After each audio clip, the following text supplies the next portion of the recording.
My husband's DNA test revealed the truth about his past. The call came on an ordinary Tuesday at 2 in the afternoon. David was sitting in his home office when the woman from Gene Tech Lab called. I could hear the conversation from the kitchen, my husband's voice getting quieter and more tense. When he hung up, his face was white as a sheet. They had found his full genetic daughter, Jessica Martinez, 22 years old. DNA match, 99.9%. I stood in the doorway, not understanding what was happening. We'd been married 15 years. We had an adopted daughter, Emily. For years we tried to have children, until doctors diagnosed David with fertility issues. How could he have a biological daughter? David collapsed into his chair and told me something I never knew. In college in 1999, he had been a sperm donor. He was 22 then, studying biology and barely making ends meet. The reproductive medicine clinic paid $75 per visit. Dr. Harris assured him the material would be used exclusively for scientific research. No children, just studying genetic material viability at different storage temperatures. David went there twice a week for 6 months and earned $3,000, huge money for a student. After graduation, he moved to Denver. We met, got married. He only remembered the clinic as a way to make money in college. Now, it turned out Dr. Harris had lied. That evening, David couldn't eat. I could see him suffering, not knowing what to do next. The next day, he tried to contact the clinic, but the number didn't work. An internet search showed the clinic closed in 2003, and Dr. Harris died of a heart attack in 2015. But on the DNA testing website, Jessica had left her contacts open. David spent 3 days writing to her, not knowing how to explain the situation. When the reply came, my world turned upside down completely. She had been looking for him her whole life. Jessica told her story. Her mother, Maria Martinez, was a single teacher who dreamed of having a child. In 2001, she went to Dr. Harris's clinic for IVF. The doctor said he would use sperm from an anonymous donor. The procedure was successful on the first try. Maria raised Jessica alone, telling her that Daddy was a kind man who helped them come into the world. When Jessica turned 18, she began looking for her biological father, but all clinic records disappeared after it closed. The DNA test was her last hope. 2 years ago, Maria died of cancer. Jessica was left completely alone and searched even more desperately for family. I didn't know what to feel. Anger at my husband for his hidden past? Sympathy for the girl who lost her mother? Jealousy of the woman who could bear his child when I couldn't? But when David showed me Jessica's photo from her profile, all emotions stepped aside. She was his exact copy in female form. The same brown eyes, the same stubborn chin, the same shy smile. There was no doubt. A week later, we flew to Portland. Jessica waited for us at the airport with a sign, David Miller, Dad. When I saw her in person, my breath caught. Genetics is an amazing thing. She was like David at 22, just in a woman's body. The meeting was simultaneously joyful and painful. Jessica cried, hugging the father she had searched for her whole life. David apologized for not knowing about her existence, and I stood nearby, understanding that our family would never be the same. 3 days in Portland showed me what an amazing girl had grown up without us. Jessica studied biology, like her father at her age. She loved the same movies, read the same books. She had awards for science projects, scholarships, graduate school plans. But the most stunning discovery lay ahead. After David's DNA test results were published on the site, he started receiving notifications about new genetic matches. First one, then two more. By the end of the week, there were 8. David began contacting each match through the site's system. The incredible truth emerged. They were all born between 2000 and 2003 in different states.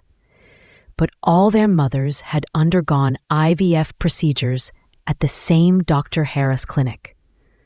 Some didn't even know they were conceived from a donor. Their mothers told them their fathers had died or abandoned the families. David created a private messenger group called Miller Family and added all 9. When the truth was fully revealed, it became clear. Dr. Harris had used my husband's material for all artificial insemination procedures over 3 years. Dr. Harris had lied to everyone, to David, and to the women who came to him for help. Instead of different donors, he used only my husband's material. Maybe because it showed high viability, or maybe it was just convenient. My husband turned out to have 9 biological children aged 22 to 25. Each of them reacted to the news differently, and these reactions broke my heart. Michael from Houston was furious. He's 24, works as a programmer, and his whole life believed his father died in a car accident. That's what his mother told him, hiding the truth about donation. When he was diagnosed with type 1 diabetes, he didn't know if it was genetic. Michael blamed his mother for the lie, and now David too, for selling his genes and disappearing from their lives. Sarah from Miami reacted oppositely. She's 23, a musician, and her mother honestly told her about donation in childhood. Sarah had always dreamed of finding her biological family and cried with happiness, learning she had a father and 8 brothers and sisters. She immediately wanted to move closer to us and become part of our lives. Alex from Seattle was the most painful case. He's 25, struggling with depression and addiction for several years. His mother died when he was 16, without telling him the truth, and he went into foster care. Alex had always searched for his biological father, hoping to find answers to his problems. But instead, he found a man who didn't even know about his existence. For him, this was another betrayal. Lisa from Denver. Yes, she lived in the same city as us, worked as a nurse just a few miles from David's house. She's 22, and her mother told her about donation when Lisa went to medical school. She just wanted medical information for her future children. Lisa was practical and didn't seek emotional connections, but agreed to rare meetings. Tom from Boston became a doctor and was grateful for good genes. He's 24, specializes in cardiology, and knew about his origins since his teens. His mother explained the IVF procedure scientifically, and Tom always approached it rationally. He felt he owed his abilities partly to heredity, and just wanted to maintain contact. Martin from Los Angeles started his own biotech startup. He's 23 and was amazed by the coincidence. He followed in his biological father's footsteps without knowing it. His mother never hid the conception method, and Martin was always grateful to the donor for his life. He offered David a job and wanted to build business relationships. Kevin from Atlanta was one of the most difficult cases. He's 25, a former military man with PTSD. His mother never told him about donation, and he grew up thinking his father was a soldier killed in Iraq. She even showed him fake photos and letters. Learning the truth from the DNA test, Kevin felt betrayed by everyone, his mother and his biological father, who abandoned him. Michelle from Chicago was an artist, 24 years old. Her single mother was always honest about donation and raised her daughter in an atmosphere of gratitude to the unknown person who helped them create a family. Michelle dreamed of a big family and was thrilled that she suddenly had so many brothers and sisters. She began planning family meetings and wanted to create traditions. Finally, there was Rachel from Phoenix, the youngest at 22. She grew up in a strict religious family, and her parents never spoke about donation. They told her that her father was their acquaintance who moved to another country. Rachel always felt something wasn't right about this story, but only the DNA test revealed the truth. Now she was experiencing a crisis of faith since her parents had deceived her all her life. Our adopted daughter Emily's reaction was also difficult. She's 16 and suddenly she had 9 older half-siblings. At first, she was jealous and afraid we wouldn't love her anymore. Then she became interested, especially in Sarah the musician and Michelle the artist. The first period was absolutely chaotic. Constant calls, messages, requests for meetings from 9 adults with completely different needs. David tried to be fair to everyone, but it was impossible. Sarah wanted daily communication and planned to move to Denver. Michael demanded full medical history and financial compensation for his stolen childhood. Alex needed psychological support we couldn't provide. Kevin was aggressive and blamed David for all his problems. Tom wanted business relationships. Martin offered business partnership. Michelle planned family traditions. Lisa just wanted a medical chart. And Rachel stopped communicating altogether. Her parents forbade her from talking to us. Our house became a crisis center. Emily hid in her room, not understanding what was happening to her peaceful family. I felt like a stranger in my own home, watching my husband torn between 9 adult children, each demanding his attention and having their own complaints. The most difficult period began when the children started contacting each other directly. Sarah and Michelle quickly became friends and began planning a meeting of all children without David's participation. Michael and Kevin united in their claims against their biological father. Tom suggested conducting a medical examination of the whole family. And Alex began using drugs even more heavily, unable to cope with the emotional burden. The turning point came 4 months later. Rachel from Phoenix contacted us at night, sobbing into the phone. Her parents had thrown her out of the house after learning she was communicating with her biological father. According to them, she had betrayed family and faith. The 22-year-old girl was left on the street without money or support.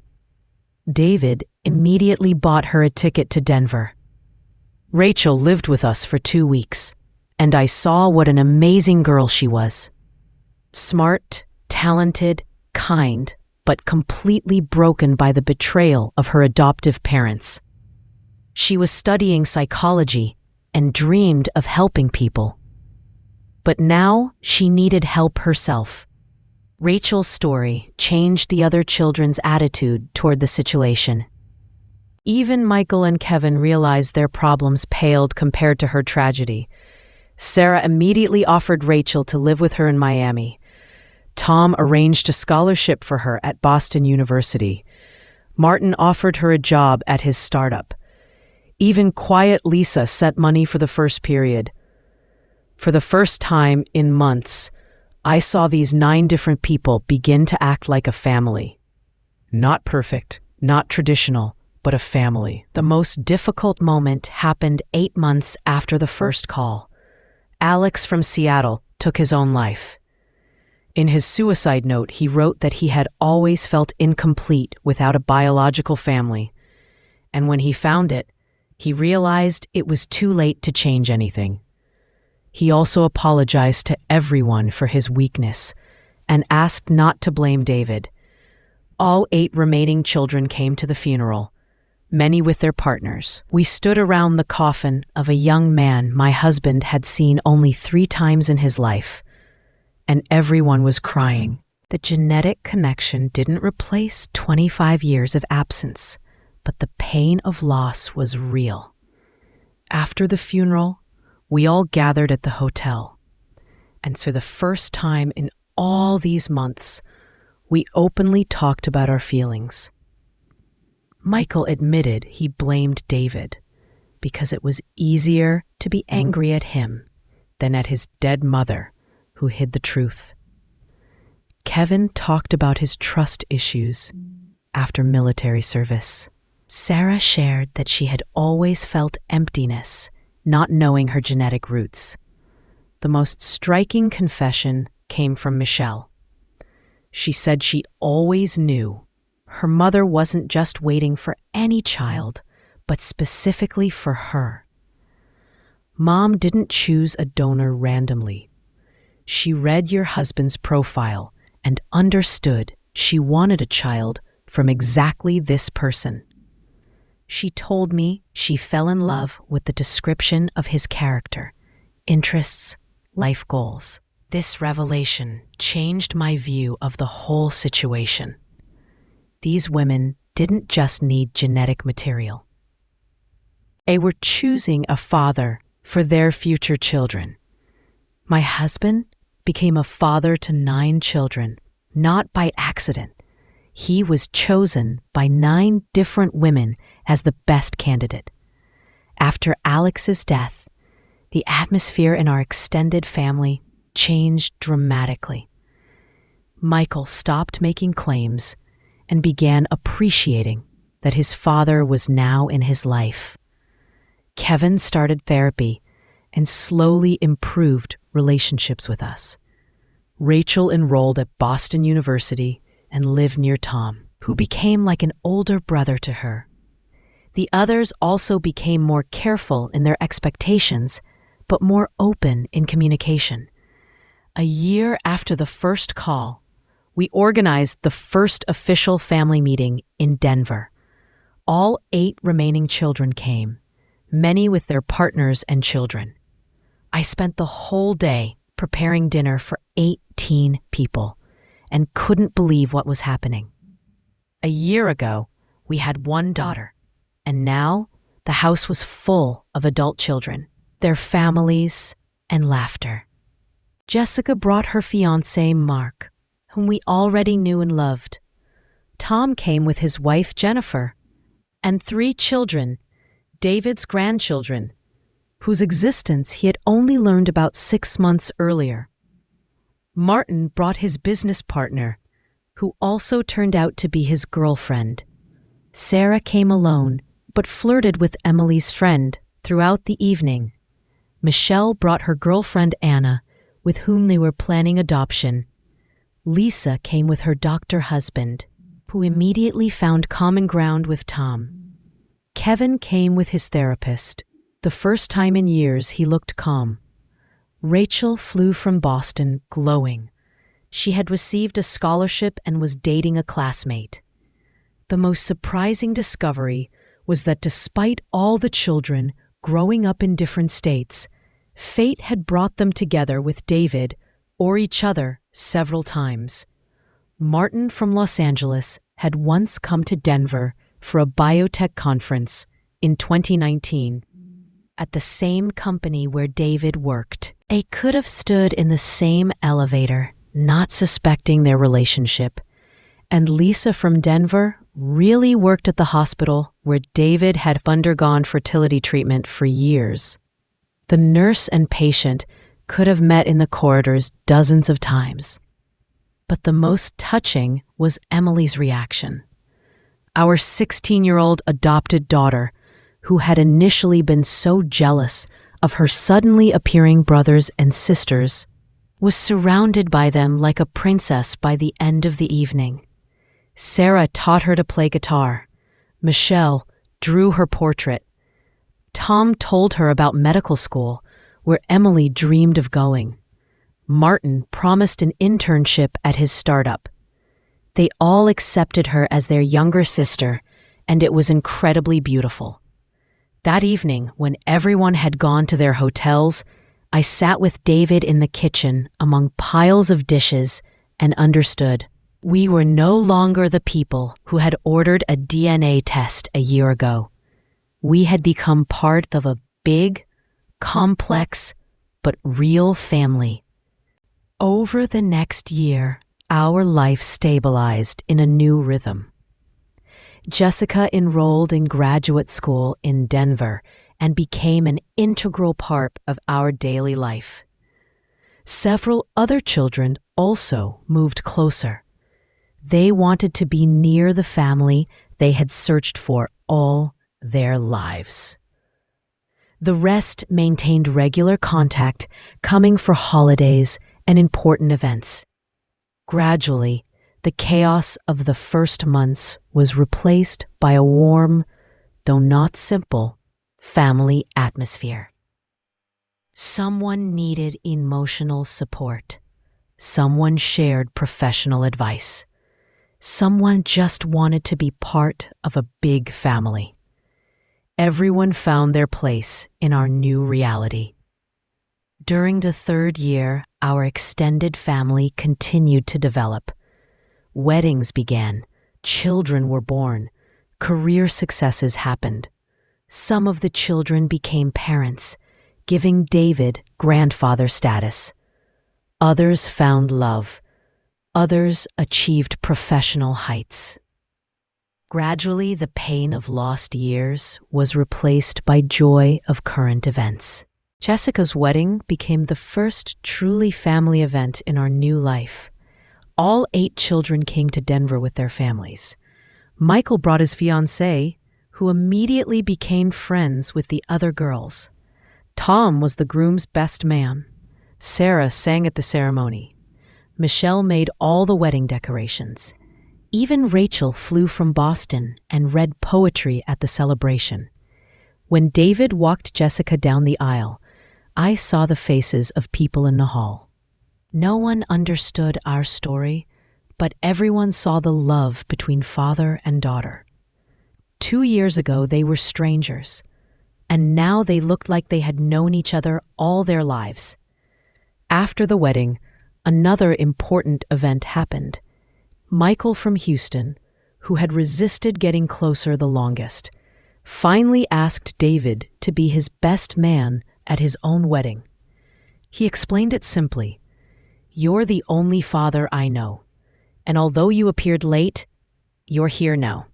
6 months ago, the most incredible thing happened.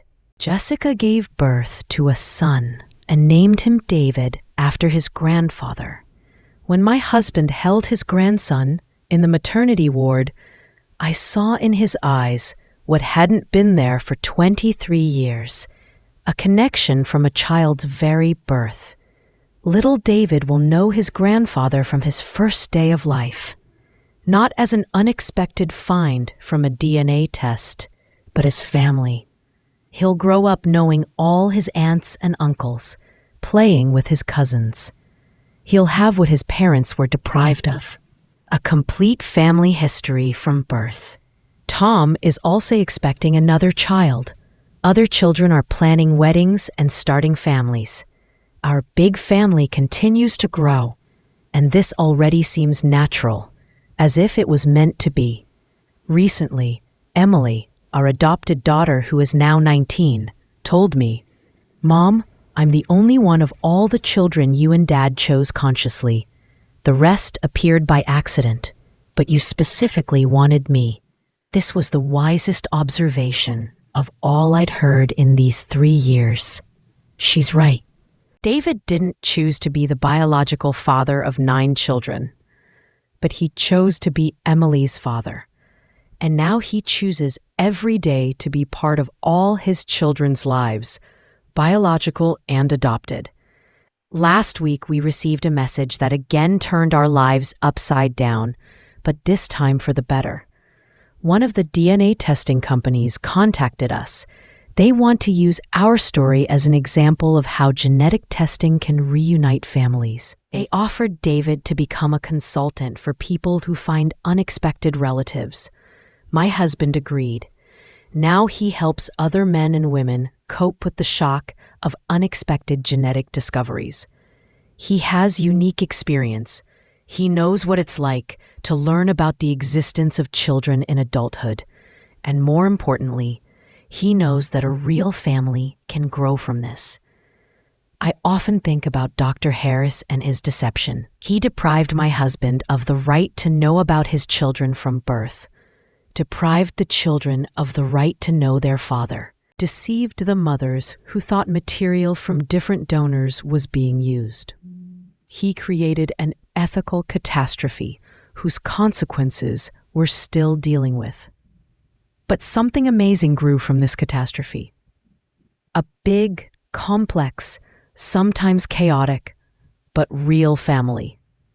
8 young people who carry my husband's features, but each is unique. Grandchildren who will know us from childhood. Sons-in-law and daughters-in-law who accepted us into their lives without unnecessary questions. David isn't the perfect father to his biological children.